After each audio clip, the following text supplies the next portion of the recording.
Hola amigos, buen día, bienvenidos al capítulo 2 de este podcast de habilidades integrales en seguridad. Amigos, antes de iniciar este capítulo, quiero agradecer a todos sus comentarios por el capítulo anterior. Como les había comentado, en este podcast estaremos hablando sobre seguridad y salud en el trabajo, protección civil, medio ambiente y plan de continuidad de negocio. El pasado 28 de abril se celebró el Día Mundial de la Seguridad y Salud en el Trabajo, por lo cual este capítulo me gustaría platicarles sobre los avances que se han generado en esta área. Así que vamos a comenzar. Vamos a iniciar mencionando que hoy en día ningún accidente de trabajo es aceptable, ni para las compañías ni para los colaboradores. Cada accidente que se genere hoy en día tiene afectaciones en 5 aspectos principales. El primero es el personal, en donde el trabajador que sufre la lesión o el accidente tiene una disminución física, tiene un daño mental, tiene un daño psicológico también, que en algunas ocasiones no se visualiza o no se atiende, y esto puede llegar a generar inclusive una depresión que lo lleve al borde del suicidio. En la parte familiar, la dinámica se rompe como tal. Muchas veces la esposa, si era ama de casa en ese momento, tiene que salir a trabajar para completar el ingreso familiar que corresponde. Los hijos en algunas ocasiones tienen que dejar los estudios porque también tienen que dedicarse a completar los ingresos económicos de la familia o a hacerse cargo de los hermanos si es que tienen hermanos menores o dedicarse a las actividades domésticas o al cuidado de la persona que está accidentada o que sufrió la lesión.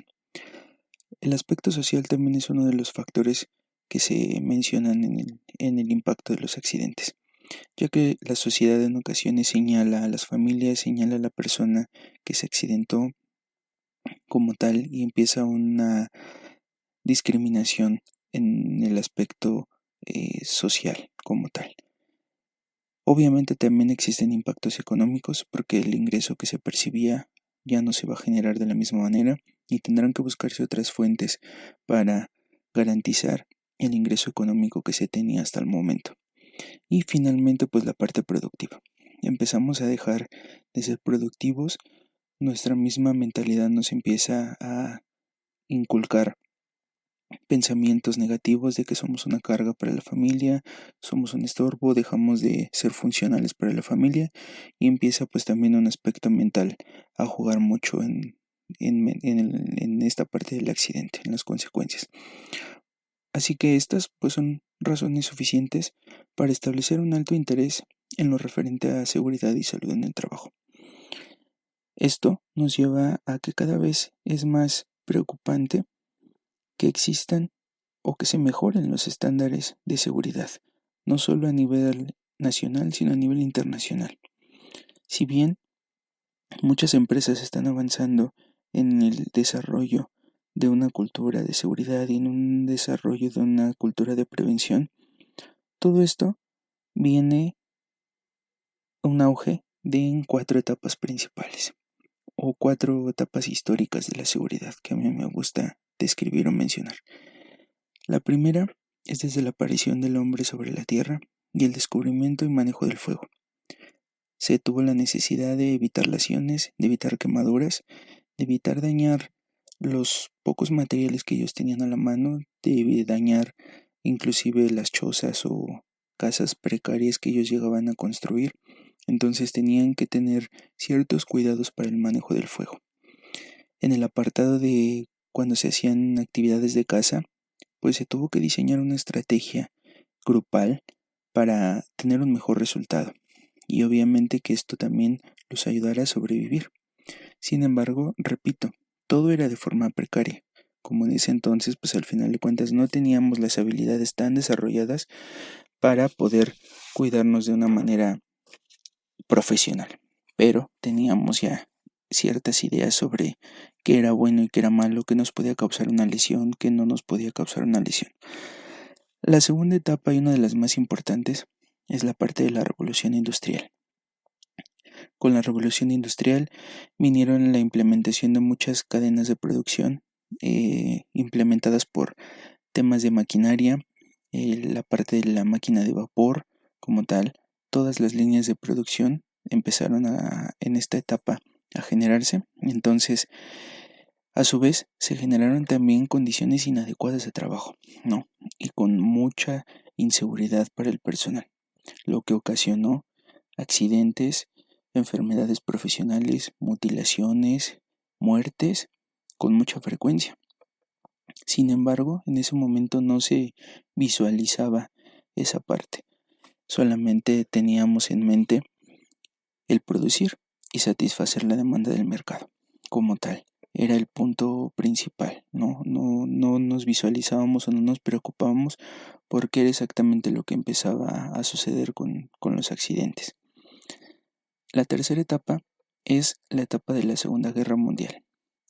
La demanda del mercado militar para las municiones, armamento y productos que se utilizaban en el frente de batalla era demasiado.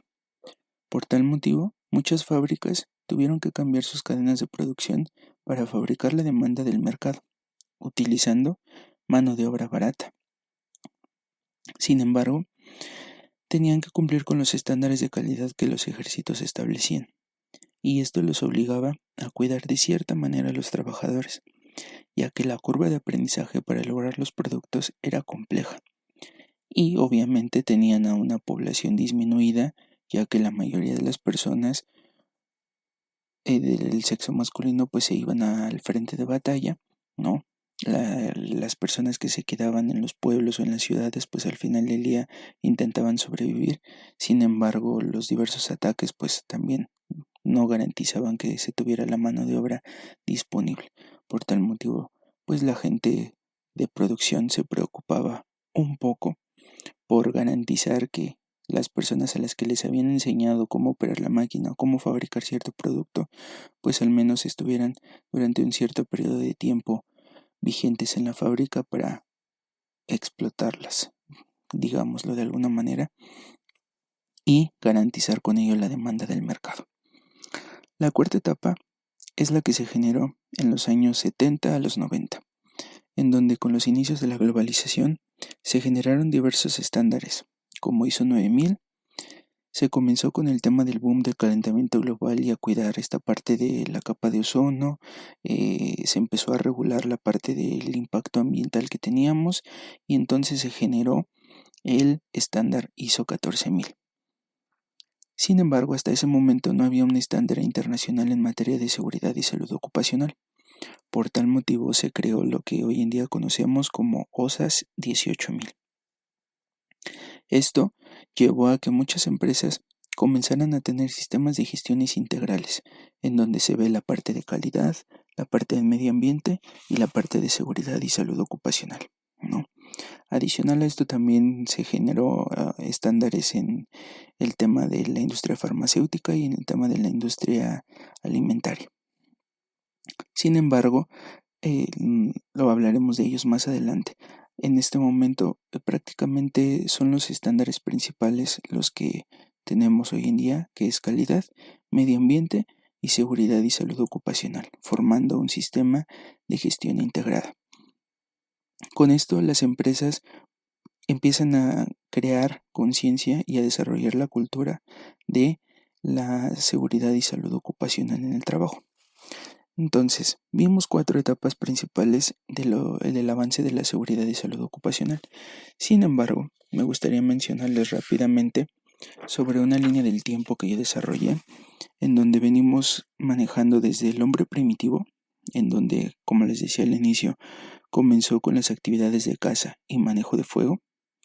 En 1792 se crea el primer código legal promulgado por el rey Hammurabi. En 370 a.C. se describió por primera vez la intoxicación por plomo por Hipórates, el padre de la medicina. En el año 100, Plinio describió el uso de las mascarillas para la prevención de la intoxicación de zinc y azufre.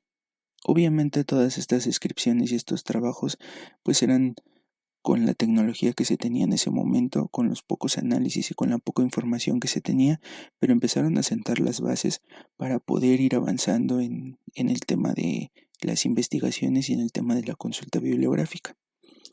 En el siglo XIV, artesanos europeos se asociaron, es como el primer sindicato que podemos tener trazabilidad en la historia, y se creó normas para regular el oficio que ellos hacían como tal en ese entonces.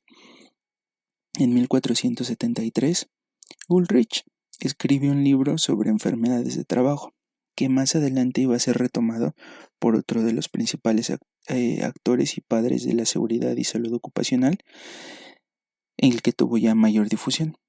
En 1608 se crearon ordenanzas indias. Estas ordenanzas se enfocaban en regular los horarios de trabajo. Fue como el primer antecedente histórico en donde se establecieron como tal la duración de la jornada de trabajo, qué días estaban establecidos para el descanso y qué días eran prácticamente laborales. En 1770, el doctor Ramazzini retomó los estudios de Ulrich y creó un libro en donde describió por primera vez 52 enfermedades profesionales, de las que existían en ese entonces y de las que más estadísticas se tenía de muertes o de quejas por parte de los trabajadores. Él retomó los estudios, como les decía, de Ulrich y creó este libro que es considerado hoy en día una de las principales bases o de consulta bibliográfica para el desarrollo de las enfermedades profesionales. En 1775, Percival Pott emitió un tratado sobre carcinoma, en donde ya se enfocó prácticamente en describir todo el impacto que tenía este carcinoma en el trabajador, llamándolo ahora sí formalmente una enfermedad profesional o una enfermedad adquirida en el trabajo. Entonces este es uno de los principales también antecedentes que tenemos de consulta bibliográfica. También en el siglo XIX, en Inglaterra, producto de un incendio en una de las plantas, se empezó a establecer ciertos lineamientos que obligaban a los patrones que querían tener una fábrica o que querían tener una industria como tal a cumplir ciertos lineamientos. Ya en 1833 se promulga la primera ley sobre las fábricas en temas de seguridad, en temas de contratación de trabajadores y en el tema de horarios. En 1970, en Estados Unidos, se publica la Ley de Seguridad e Higiene Ocupacional, mientras que en 1978 se crea el Instituto OSAS, en el cual se encarga de emitir el Reglamento de Seguridad, que ha sido trabajado y que ha sido un referente en materia internacional en el tema de seguridad y salud ocupacional. Mientras tanto, en México, en 1931 se publicó la Ley Federal de Trabajo como tal. Hasta 1993 se tiene el registro de la primera emisión de la norma 019 STPS como tal, en donde se empiezan a regular los temas de Comisión de Seguridad e Higiene.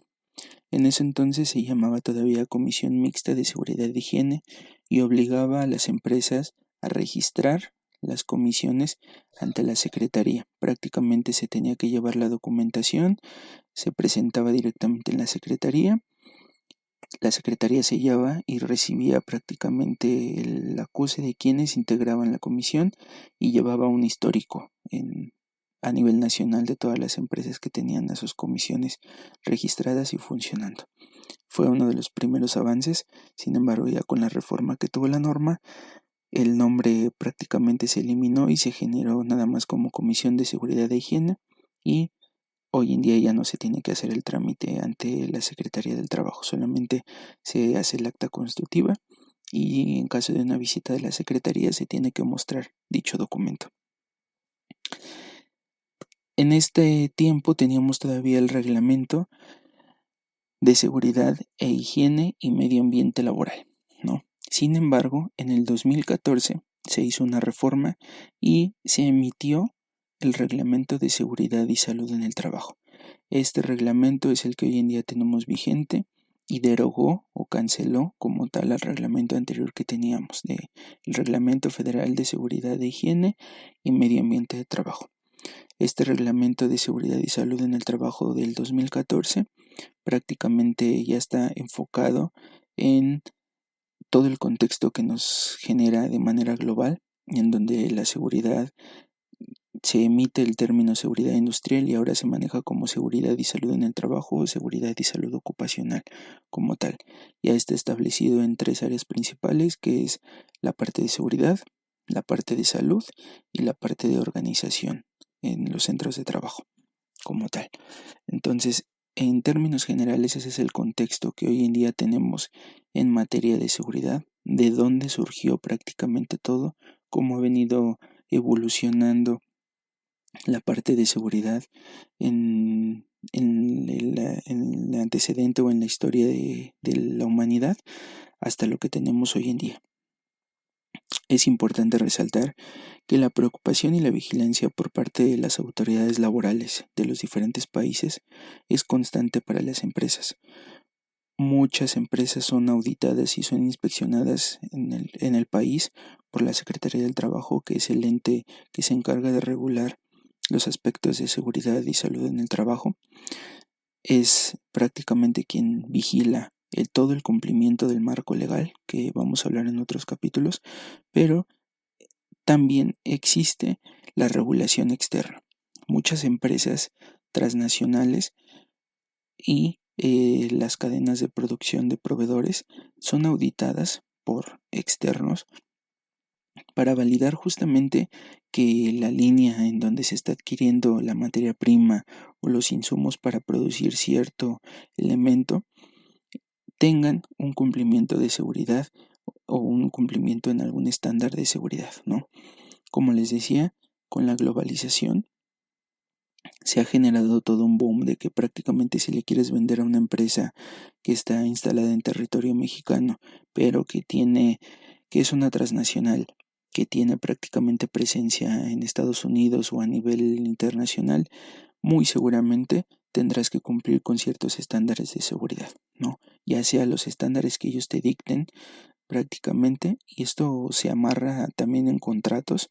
Esto pasa en muchas empresas en donde si tú le quieres vender a esa empresa tienes que firmar un contrato en donde digas de qué manera estás cumpliendo con el impacto ambiental, de qué manera estás cumpliendo con la parte de seguridad y salud ocupacional y cuál es tu responsabilidad social como empresa, ¿no? Esto ayuda a que prácticamente se amarre el ciclo productivo, ¿no?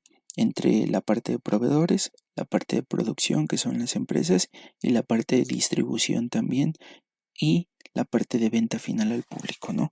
Como tal. Entonces, esto es prácticamente lo que hoy en día se rige a nivel internacional en el aspecto de seguridad, ¿no?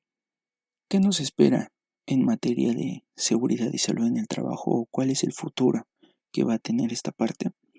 Es un hecho que la automatización de los sistemas de producción está cambiando a pasos agigantados, y esto va a llevar a cambiar la manera en la que hacemos seguridad, ya que muchos de los puestos de trabajo pues van a desaparecer o van a ser ocupados por robots de producción o por sistemas automatizados prácticamente. Y esto pues de cierta manera va a ayudar a que el trabajador disminuya la exposición que tiene a muchos riesgos. Sin embargo, va a tener que haber actividades en donde sí o sí el trabajador va a tener que meter la mano, como puede ser un trabajo de mantenimiento a una línea de producción, un trabajo de supervisión directa a los sistemas de producción computarizados, van a seguir existiendo. Y la recomendación es que estemos preparados para la quinta transformación que va a tener la seguridad, que sin duda está comenzando prácticamente, ¿no? En donde la seguridad se va a enfocar en prevenir riesgos, llámese ergonómicos, riesgos de estrés, riesgos de malas posturas, riesgos por la operación de sistemas computarizados o pantallas computarizadas como tal. Tenemos que tener en cuenta que el trabajador, al no estar en la línea de producción, va a bajar la guardia, ¿no? En cuanto a materia de seguridad. O sea, va a olvidar el tema de cuidarse, va a olvidar el tema de mantenerse alerta al momento de que entre a una parte de producción y va a estar confiado a que no le va a pasar nada. Entonces, siempre tenemos que seguir teniendo en cuenta el factor humano dentro de nuestro esquema de seguridad. Nunca debemos de dejar de actualizar al trabajador. Siempre debemos de seguirlo involucrando en el desarrollo y en la implementación de la cultura de seguridad. Por más computarizado o por más robotizado que esté nuestra línea de producción, siempre tenemos que seguir involucrando al trabajador en todo momento, ¿no? Porque al final del día, en algún momento va a tener que pisar la planta, pisar la parte de producción, y esto obviamente puede generar accidentes fatales, ¿no? Si el trabajador no va sensibilizado de qué es lo que puede encontrarse allá. La seguridad sin duda se va a transformar, y a la par que se transforman los sistemas productivos en el mundo. Por tal motivo, los profesionales de seguridad se deben de mantener actualizados y deben de estar dispuestos a subirse a la nueva ola que se va a generar en los próximos años.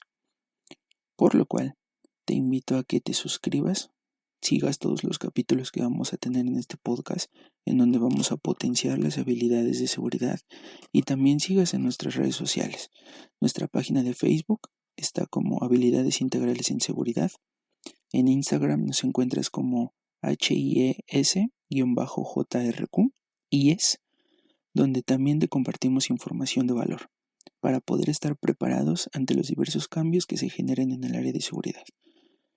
No sabemos cuánto tiempo se va a tardar en dar el salto, de qué manera va a empezar a evolucionar la seguridad. Lo más importante es que pensemos en que tenemos que estar preparados para hacer de la seguridad un hábito sin duda, ¿no? Los invito a que compartan este capítulo con todos sus colegas de seguridad, con todos sus colaboradores también. Es importante que ellos estén al tanto sobre lo que viene en el materia de producción. No olviden que la seguridad no es una moda, es un estilo de vida.